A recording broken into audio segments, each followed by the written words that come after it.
First question, did you ever think you would make it as a musician in college? As a musician in college? As a college musician? A successful college musician? There was some like weird part of me that was always like, oh, for sure. Like as soon as I saw Coldplay on their Parachutes tour, I was just like, well, that's it. That's what I'm doing. And for some reason there was just always this certainty. And I think I was certain about like the U2 like arenas and stadiums and stuff, which we have not necessarily gotten to yet. You will. Yet. But what I didn't predict or couldn't have imagined was all the beautiful baby steps in between, and shows like this and events like this, which give our life so much meaning and fun all the time. So, yeah, hell yeah. Do you ever get nervous on stage? Wow. Are you nervous to tour with Muse? Wow. About nervous right now. I'm really nervous right now. Really keeping it. Everybody's looking at me. Can I hide behind this? I've heard Muse are all black belts in karate, so it makes me a little nervous. I haven't heard that at all. We're really excited to tour with Muse, so we've been fans of that band for a long time.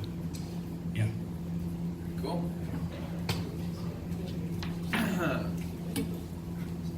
My question is just, how was your day? It's probably the best question we've ever gotten. I woke up at 11. Blake got us late checkout at the hotel. So Blake's our tour manager. If you don't know Blake, then why are you here? I got late checkout at 2 p.m., so that's pretty bougie. So I laid in bed till about 1:30. I showered, which is cool. Thank you. Yeah. It is the same shirt you were wearing yesterday, though, right? Close. Yeah, we could tell. It's just a copy of this shirt.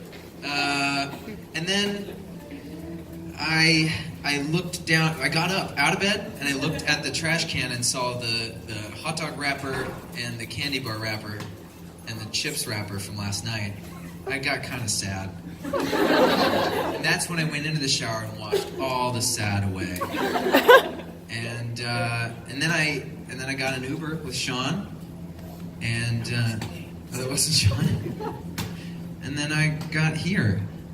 Nick and Sean got Chick-fil-A before me. I got very jealous, and then I got Chick-fil-A afterwards. And that was about 5 minutes ago. So that's my day. It's been a Chick-fil-A during the day. What's your day? It was my day. Thank you for the question. Like a rock star. Yeah. Your day is nowhere near as interesting. I went to Atman's Deli. Do you guys? Is that something you guys know here? It was really, it was like get up in front of a group of people and talk about it good. Do you know what I mean? It was like really good. I had a corned beef sandwich with Swiss cheese and a bowl of matzo ball soup. I went in on it, and it gave me life.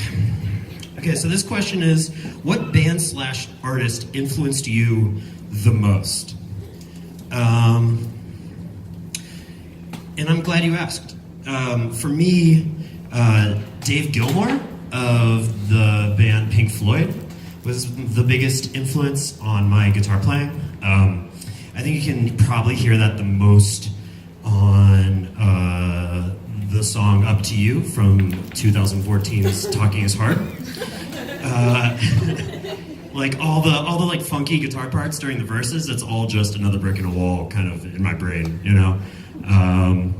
And then the riff is basically like half a cigar.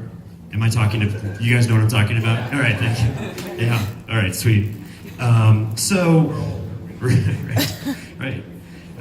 I think Dave Gilmour, who actually right now, I don't know if you've seen this, but Dave Gilmour is auctioning off like 120 of his guitars. And there's one that I'd really like if you want to crowdsource it. It's the black one, the black Strat. You know, if you guys, yeah. My birthday is on Thursday, so if you guys would like to give me a birthday present, you know, I don't know. I'm gonna put that out there.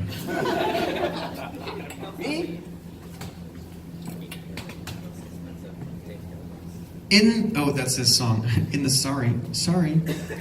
song One Foot, the melody when the chorus drops, is that an instrument or somebody's vocals pitched higher? That's a good question. It's actually my voice going. "Woo-hoo-hoo." That's like pitched up an octave and sampled, and you know, futured out, man. Justin Bieber. Yeah, we put the Justin Bieber filter on it. Or mantis. Will you please play Iscariot, pretty please? Love, Sarah. Where are you, Sarah? Hi, Sarah.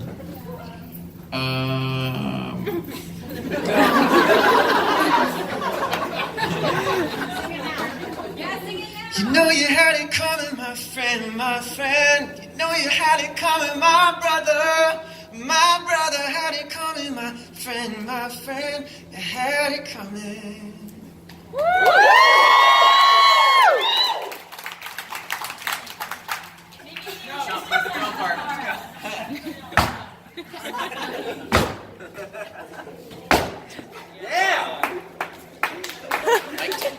Yeah. Wow. There are actually cowboy boots credited in that song. Yeah. We had recorded that song.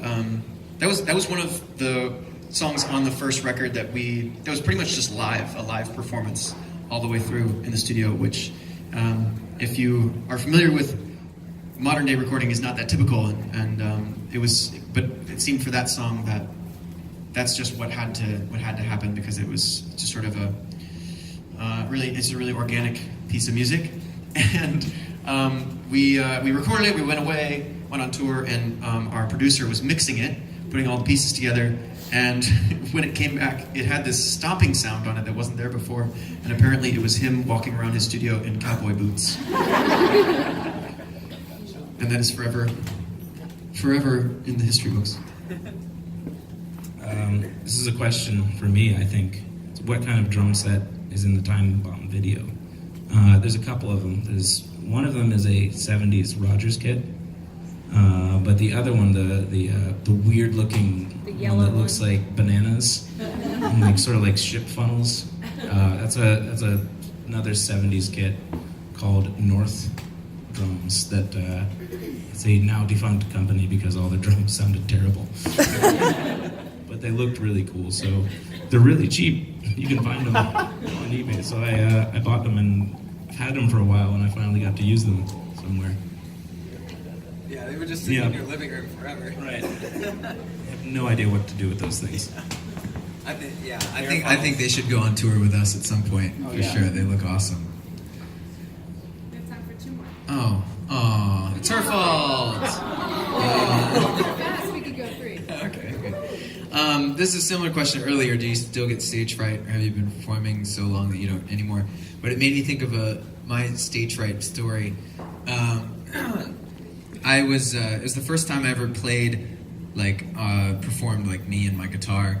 7th grade talent show, 6th grade talent show, whatever. I was tiny, and not very popular at all.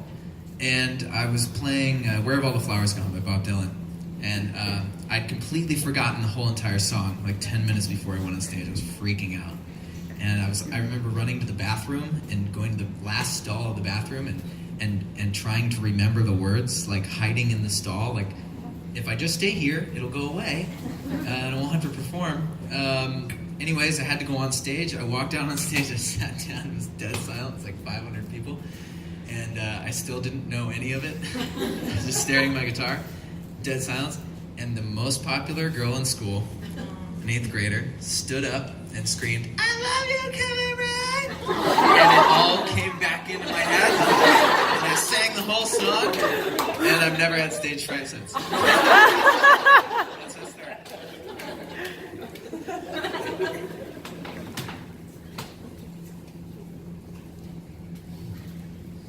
It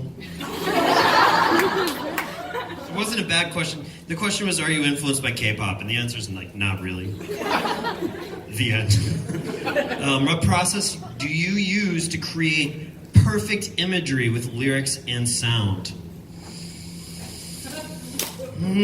Thank you. First of all, I think it's the right thing to say. I don't know. This feels like a Nick question, so I'm going to answer it.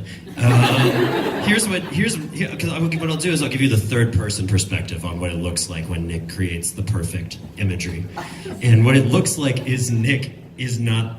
It looks like Nick is no longer focused on what we're doing. Right? Nick's in front of his computer and his eyes are like going in like two different directions. Right? and he's like gone for like 15 minutes and then he'll say something like, are you guys hungry? Do you guys want to get something to eat? I'm gonna order something. And then it's like another couple, it's like a couple hours and you're like, I'm not sure if we're still working on this song or if we've moved on or what's happening. And then he'll be like, okay, I think I've got it.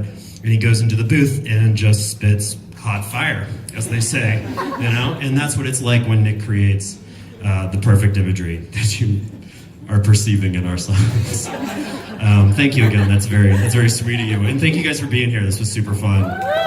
One more? Oh, hold on, Kevin really wants to end on this one. Somebody wrote one to me. How do you know the limos? Who wrote that? Me. Hey, awesome. Hi. I love them. So do I. Yeah, they're amazing. Yeah. Tell them they need to I've get been back writing together. I've been writing with them. Oh They're- my God. Yeah. Really? Yeah. Okay. Put that on the internet. I will. They're I'm amazing. holding you they're to an amazing it. Band. Yeah. No, they really are. The limousines. The possibility of there being a collaboration just That'd be blew tight. my mind. So That'd be tight. awesome. Thank I you. had to address that. Yes, thank you so much. Back to you live. Just say goodbye again. Bye! This was super fun. Thank you guys for being here. We'll see you in a little bit. Thank We're gonna play a bunch you. of music. Lockie wrote the set list tonight because it's his birthday, so you know. Do not send complaints my way, but do send compliments if you feel like it. Bye.